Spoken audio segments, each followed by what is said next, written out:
ครับสบายดีเนาะวันนี้เราจะพาไปเบิ่ง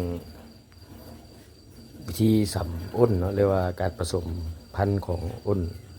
ที่เราเลี้ยงอยู่ในคอกเนาะที่เราเลี้ยงอยู่ในฟาร์มก็เดี๋ยวเราก็จับตัวผู้ไปก่อนเนาะเดี๋ยวต้องการสมเนาะไปเนาะไปเลยนะครับ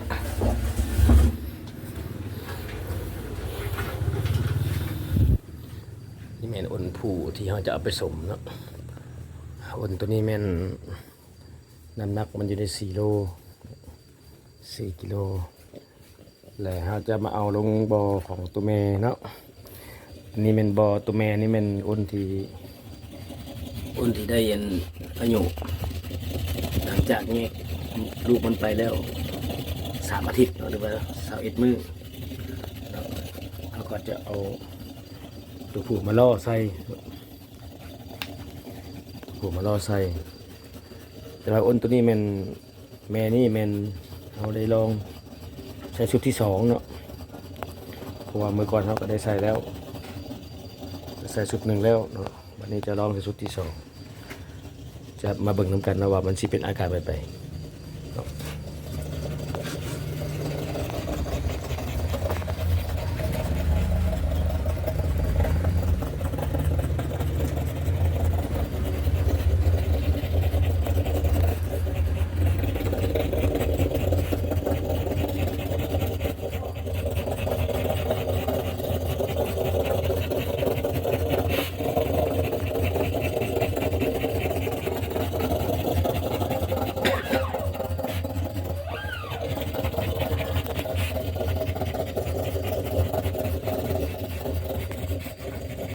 ส่วนแม่นี่เนาะที่อยู่ข้าง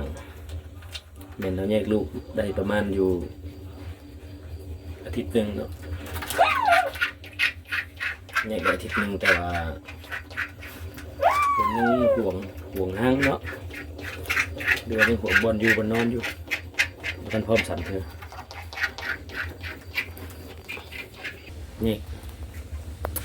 กแม่ไปบนนี้เนาะอย่างนี้ลูกแยกแม่แยกกันอันนี้เป็นอ้นที่3แรกจากตัวผู้มาได้ทิศหนึ่งแยกได้ทิศหนึ่งเนาะอันนี้เป็นตัวที่มันเกิดลูกแล้ว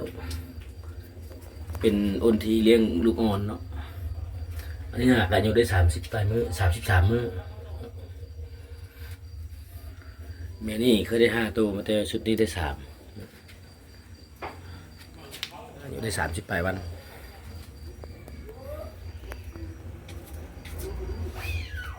หลังจากที่แยกมาแล้วได้ทิศหนึ่งนี่ก็คือสีโบติดเนาะ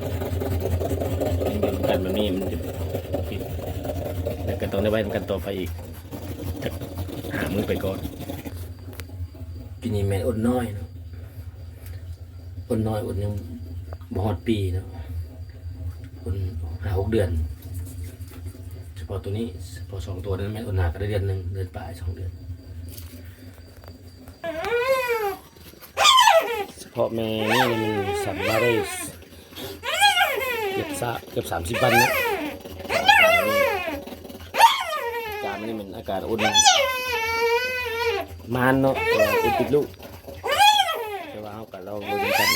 อีกประมาณ45 มื้อหรืออีก2 อาทิตย์เราจะบ่ปล่อยลงบ่ได้เนาะจะบ่ปล่อยตัวผู้ลงเพราะว่าปล่อยลงไปเดี๋ยวมันจะกัดตัวแม่จะกัดตัวผู้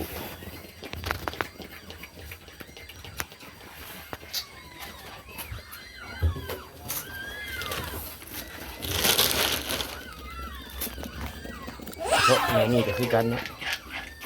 นี่ค่อนข้างจะว่าดูได้ปล่อยลงบ่ได้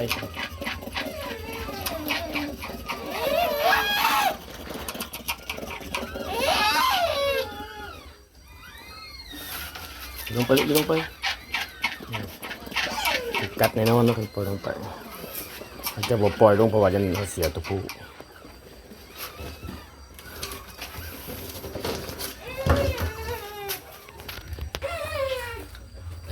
อันนี้มันเป็นเกิดลูกแล้วนะ5 ตัว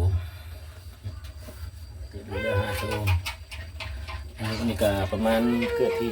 13 13 เดือน 9 3 เดือน 10ก็จะเป็นเดือนหนึ่งเนาะแหละน้ำนี่ก็ที่18เนาะก็สิผ่านมาได้5 มื้อเนาะ38 มื้อรออีกประมาณอาทิตย์หนึงเนาะหรือว่า5 มื้อก็สิได้แยกออกแต่แม่ไปขุนต่างหากเราจะลงเบิ่งบ่อนี้เนาะบ่อนี้มันแยกมาได้ที่48 เดือน 9ในเดือนหนึ่งนอกจากแยกตัวผู้มาได้เดือนหนึ่งปล่อยลงเบิกมันจะเป็นอะไร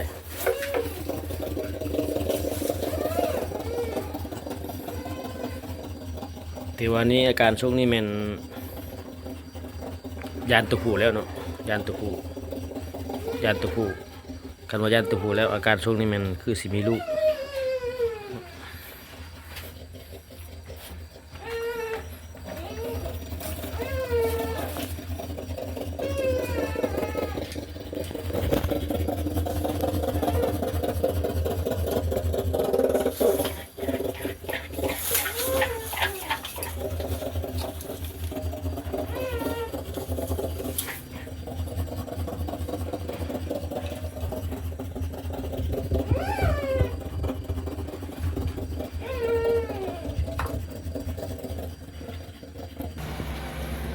นี่ก็เป็นที่ว่าได้เศร้าไปวันสกอวันอันนี้เป็นสกอวันมื่นตาแล้วเนาะมื่นตาที่สมบูรณ์แล้วมื่นตาทุกตัวแล้วสกอวัน แต่ว่าเป็นห่วงห้างได้ถึกกินตัวผู้มาแล้วบ่ให้ตัวผู้มาใกล้ลูกเพิ่นให้นะดูด้วยให้ห่วงห้างยังบ่ต้องเกลือเนาะนี่มันให้อาหารไม้ไผ่เนาะเป็นหลักมันไม้ไผ่อาหารอ่อนๆไปก่อนนะไม้ไผ่อ่อนนี่มันเลี้ยงลูกน้อย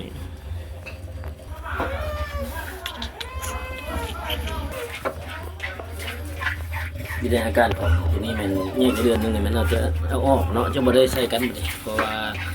คือรอไปก่อนเนาะเพราะว่านี่มันคือสิมาลูกแล้วบ่ให้ตัวผู้ใกล้แต่ว่าบ่ถึงใครกับกัดเนาะแต่มันจะฮู้อยู่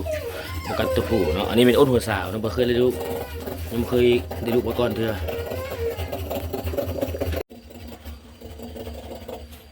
หลังจากที่ว่าได้เอาไปลงในบ่อเนาะที่เพราะว่ามันบ่ติดแล้วนะเนาะมันอ้นบ่ติดเขาก็เอามาลงบ่อตัวผู้บาดนี้หลังจากบ่อตัวผู้แล้วก็เกษตรอุปการนี่เนาะมันจะขึ้นซ้ำบัดนี้ขึ้นสมกันเนาะตัวผู้กับตัวแม่อาการนี่ก็จะได้ติดตามเบิ่งประมาณ 3-4 วันเนาะเพราะว่าบางเทื่อตัวแม่มันเกิดอาการติดแล้วก็มีแต่ว่าตอนนี้อารมณ์มันยังได้อยู่เนาะมันยังมีให้ตัวผู้ขึ้นน้ำหนักประมาณ4 โล 2 4 โล 3 4 โล 2 4 โล 3เฉพาะตัวแม่เฉพาะตัวผู้แล้วมัน3 โล 9 5 4 โลได้3 โล 9 หรือ 4 โลนี่แหละอันนี้มันเกินว่าเผือกเนาะสายเผือกตาแดงตัวนี้คือกันมัน3 โล 9เนาะ3 โล 9หมอนี่เม็ดอายุได้ยัง4อีกประมาณ4 มื้อเนาะ5 มื้อนี้ก็สิครบ1 ปีเต็มเนาะอยู่ใน3 โล 5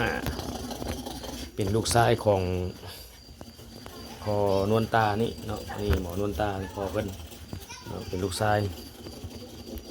นี่เป็นคอกแรกเนาะของพอนวลตาหรือว่าคอกกระบิดเนาะได้มาอยู่6 ตัวนี้เนาะเฉพาะเพื่อนเพิ่นเกิดหมู่นำเกิดนำกัน6 ตัว